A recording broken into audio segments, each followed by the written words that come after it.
ভক্ত হতে গেলে আগে চাই তোমার ভক্তি। তাহলে আপনারা বলবেন ভক্তিটা কোথা থেকে আসবে? এদিকে লক্ষ্য করো, ভক্তিটা কি কোনো বাজার থেকে কিনতে পাওয়ার জিনিস? আমি যদি কোনো মাকে 500 টাকা হাতে দিয়ে বলি, মা একটু জানতো বাজার থেকে একটু ভক্তি কিনে আনবেন, কেউ পারবেন? কোনো একজন উঠে বলুন যে আমি পারবো। তাহলে ভক্তিটা কোথা থেকে আসবে?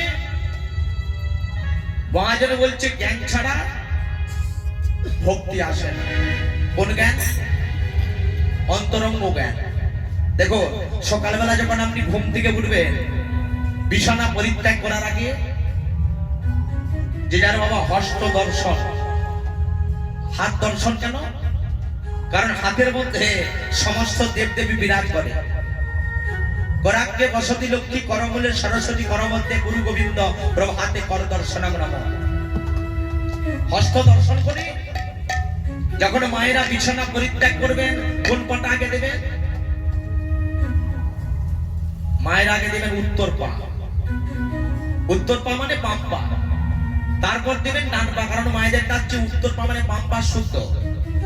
আর বাবারা যখন বিছানা পরিত্যাগ করবে, তখন আগে দেবে দক্ষিণ পা মানে ডান পা, তারপর দেবে বাম পা।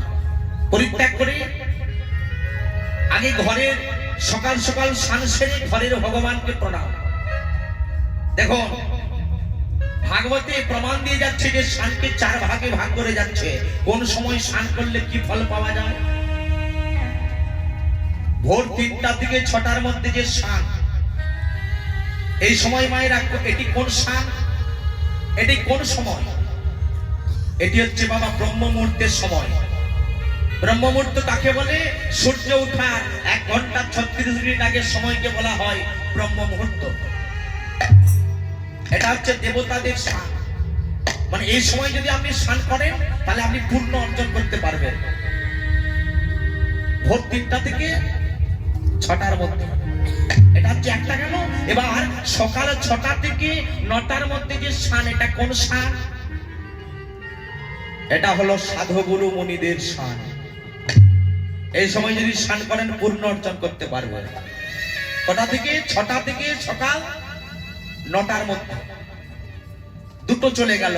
আরেক প্রকার স্নান আছে, যেটা সকাল 9টা থেকে বেলা 12টার মধ্যে। এটা কোন স্নান? এটা হচ্ছে মনুষ্য স্নান, মানুষের স্নান। এ সময় স্নান করলেও আপনি পূর্ণ অর্জন করতে পারবেন। আরেকটা স্নান আছে, যেটা 12টার পর থেকে দুপুর 3টার মধ্যে যারা স্নান করেন। এটা কোন স্নান?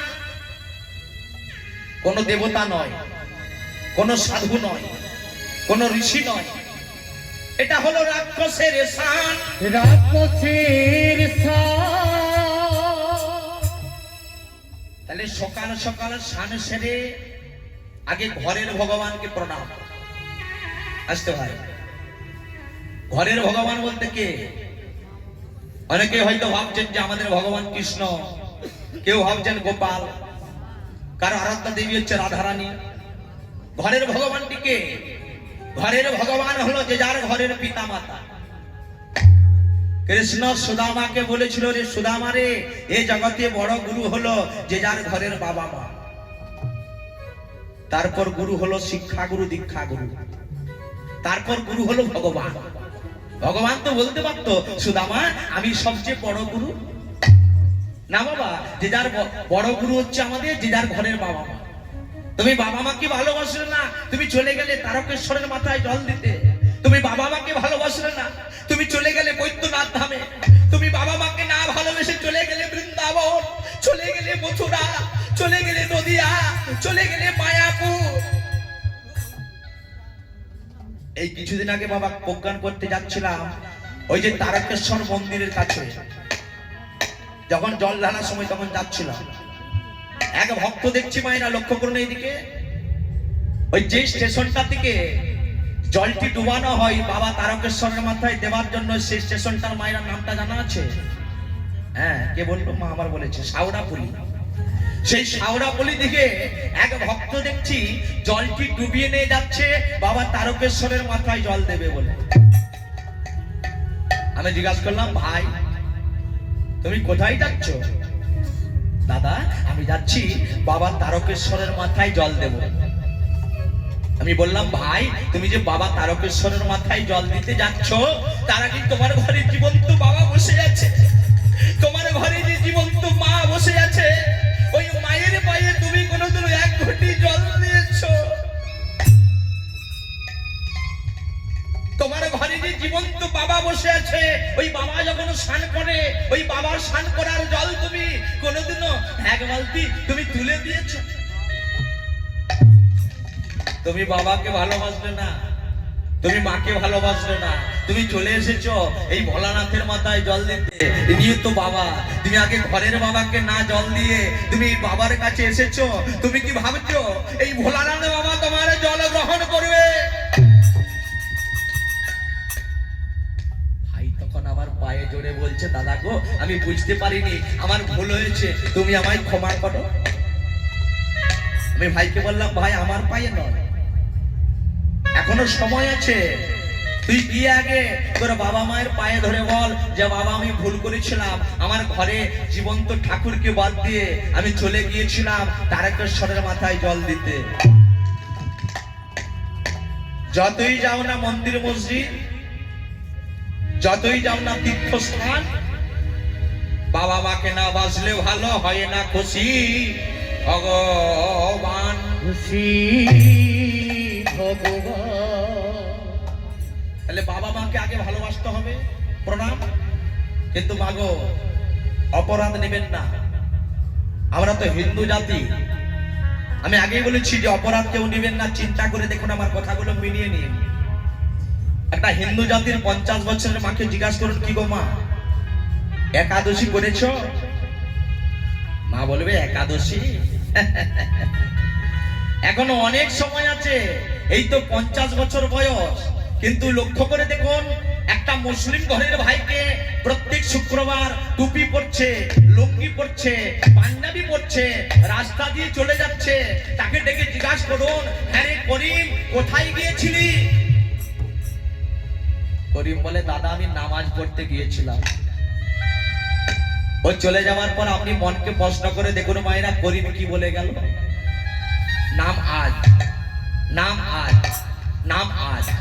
তাহলে করিম মুসলমান ঘরের ভাই হয়ে শিক্ষা দিয়ে দিল যে নামটা আজ থেকে করতে হয়, কাল থেকে নয়।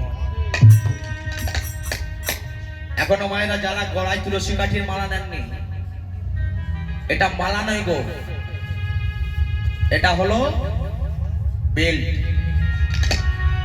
দেখবেন পোষা কুকুরের গলায় কিন্তু বেল্ট থাকে। যারা রাস্তার কুকুর ঘোরাফেরা করে তাদের কিন্তু গলায় বেল্ট থাকে না। তাহলে আপনারা বলবেন পোষা কুকুরের গলায় কেন বেল্ট দেয়? কারণ বাবা এর একটা মালিক আছে, কারণ এটা মালা নয় গো, এটা হলো জ্বালা। এবার আপনারা ভাবছেন যে তুলসীর মালা কিনে নেবো, নিরামিষ খেতে হবে। আজ পর্যন্ত কোনো শাস্ত্রে লেখা নেই যে তুলসীর মালা পড়লে নিরামিষ খেতে হবে। যারা নিরামিষ খান তারা এক কাজ করবেন, ওই তুলসীর মালাটা কণ্ঠের সঙ্গে লাগিয়ে পড়বেন। আর যারা আমিষ আহার করেন তারা কি করবেন, ওই মালাটা কণ্ঠ থেকে একটু নামিয়ে পড়বেন।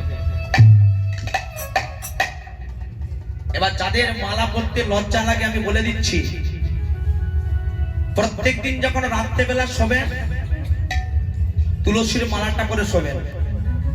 কি করবেন? তুলসীর মালাটা পরে শোবেন, রাত্রেবেলা ঘুমিয়ে পড়বেন। এবার সকালবেলা সকাল হলেই ওই গলার মালাটা খুলে বালিশের তলায় রেখে আসবেন। এইভাবে বাবা 4 দিন করে দেখুন। আমি কথা দিয়ে যাচ্ছি, ওই 4 দিনের বেলায় ওই গলার মালাটা খোলার সময় পাবে না, নিতাই গৌর হরিবল বলে গলায় রয়ে যাবে। এর একটা মালিক আছে বাবা। তুলসীর মালা মানে দেখবেন সব গাছে বজ্রপাত হয়, কিন্তু তুলসী গাছে তুলসী বৃক্ষে বজ্রপাত হয় না। কেন? আমাদের একটা মালিক আছে। দেখবেন ওই জন্য 3 ফের মালা পড়তে হয়। কেন? সত্য রজতম, ব্রহ্মা বিষ্ণু মহেশ্বর। তাহলে আমরা হিন্দু জাতি, এই যে জ্ঞান, এই জ্ঞান যদি আমাদের না থাকে, অন্তরঙ্গ জ্ঞান, তাহলে বাবা ভক্তি আসবে না। ভক্তি না এলে ভক্ত হওয়া যাবে না। ভক্ত না হলে দেহটা ভাবাপন্ন হবে না। দেহ যদি ভাবাপন্ন না হয় গোপী ভাব আসবে না। গোপী ভাবে না এলে ব্রজধামে যেতে পারবে না। ব্রজধামে না গেলে তুলসী পত্র হবে না, তুলসী পত্র না হলে ভোগে লাগবে না, আর ভোগে না লাগলে প্রসাদ হবে না, আর প্রসাদ যদি না হয় ভক্ত সমাজে বিতরণ হবে না, বিতরণ হবে না। তাহলে আগে চাই ভক্তি। তাহলে দেখুন আজকে পরম ভক্ত, তার নাম হচ্ছে রস খান। খান মানে কাদের গো? বাঙালি, হিন্দু, মুসলিম। মুচি হয়ে সুচি হয় যদি কৃষ্ণ ভজে, আর সুচি হয়ে মুচি হয় বাবা যদি কৃষ্ণ তজে। একজন মুচির ঘরে জন্ম নিয়ে, নিজ কুলে জন্ম নিয়ে সে ভগবানের দেখা পেতে পারে কেন? যদি কৃষ্ণ ভজনা করে। আর একজন ব্রাহ্মণ কুলে জন্ম নিয়ে নিজ কুলে যেতে পারে কেন? যদি কৃষ্ণকে সেনা ডাকে। তাহলে দেখুন আজকে পরম ভক্ত যার নাম হলো রস খান। এই ঘটনা হচ্ছে কাশী বেনারসের ঘটনা, এটা পানগুমটির ঘটনা। ওই রস খান কি করে? প্রত্যেক দিন মদন চাচার পান দোকানে যায়। মন দিয়ে শুনবেন, দোকানটার নাম হচ্ছে, যিনি মালিক তার নাম হচ্ছে মদন চাচা। মানে সে বাঙালি, তাকে তার নাম হচ্ছে মদন কাকা, আর সে তো মুসলিম বলে ডাকে মদন চাচা। প্রত্যেকদিন গিয়ে ওই মদন চাচার দোকানে পান খায়। বলে চাচা তুমি আমাকে একটু পান বানিয়ে দাও তো, যত রকম মশলা আছে সব রকম মশলা দিয়ে তুমি আমাকে একটা পান বানিয়ে দাও। প্রত্যেকদিন পান খায়, ঘরকে আসে। তো প্রত্যেক দিনের মতো আজকেও সেই রস খান ওই মদন চাচার পান গুমটিতে গেছে। আর পানটা যখন মদন চাচা মুড়ছে, তখন তারা মনে পড়ে গেছে সেই গান। মদন চাচা গান গাইতে গাইতে পানটিকে মুড়ছে রস খানের জন্য। মদন মোহন হে হে গিরিধারী, মদন মোহন হে গিরিধারী, মদন মোহন হে হে গিরিধারী, মদন মোহন হে গিরিধারী।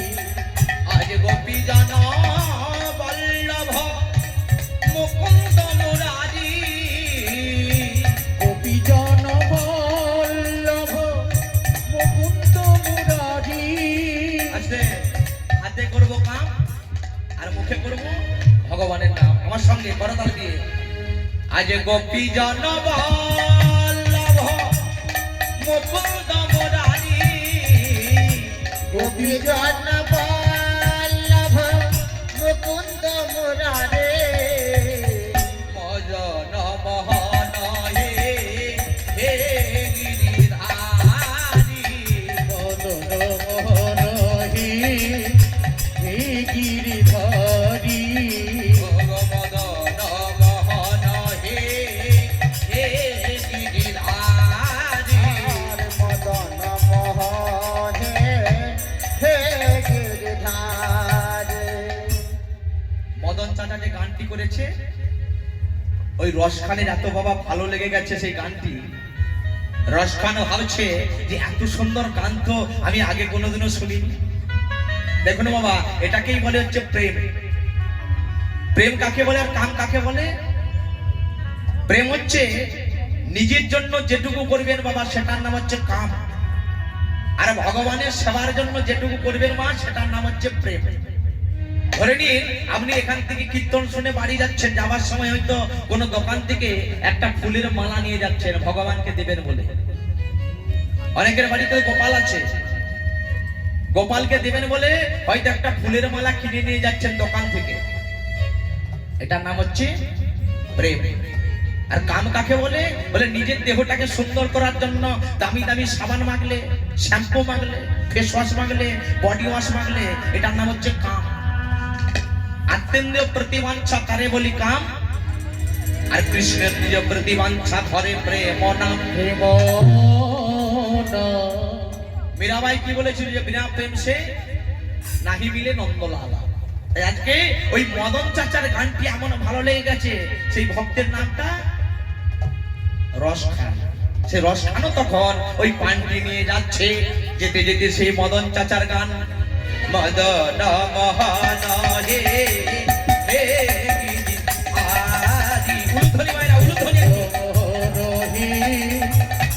গিরিধারী ভগবদন মোহন হে হে গিরিধারী মদন মোহন হে গিরিধারী আজ খাইতে খাইতে পান নিজ গৃহে যাই খাইতে খাইতে পান নিজ গৃহে যায় আজ খাইতে খাইতে পান নিজ গৃহে যাই খাইতে খাইতে পান নিজ গৃহে যায় আজ অনুরাগ ভক্তিতে সুখ ভেসে যায় অনুরাগ ভক্তিতে বেসে যায় অনুরাগ ভক্তিতে সুর ভেসে যায় অনুরাগ ভক্তিতে সুর বেসে যায় আমার মদন মোহন হে হে গিরিধারী হৃদয় গৌর হরি বল হরি বল হরি হরি বল হে গিরিধারী মোহন হে হে গিরিধারী বলো রাধা মাধব কি জয় শ্যাম সুন্দর কি জয় শ্যাম সুন্দর কি জয় শ্যাম সুন্দর কি জয় তাহলে ভক্ত হচ্ছে রস খান প্রত্যেকদিন পান খাই মদন চাচার দোকানে আর ওই মদন চাচার মুখের গানটি শুনে এত ভালো লেগে গেছে সে তখন ঘরে গিয়ে ওই গানটি করে মুসলিম কুলে জন্ম সে গান ছাড়া থাকতে পারে না কিছুদিন কেটে গেল একদিন ওই রস খান মদন চাচার পান দোকানে এসে দেখছে পানটি মুড়ছে মদন চাচা আর রস খান কাকাকে বলছে কাকা अच्छा ये दुकान का किसका तस्वीर है मदन चाचा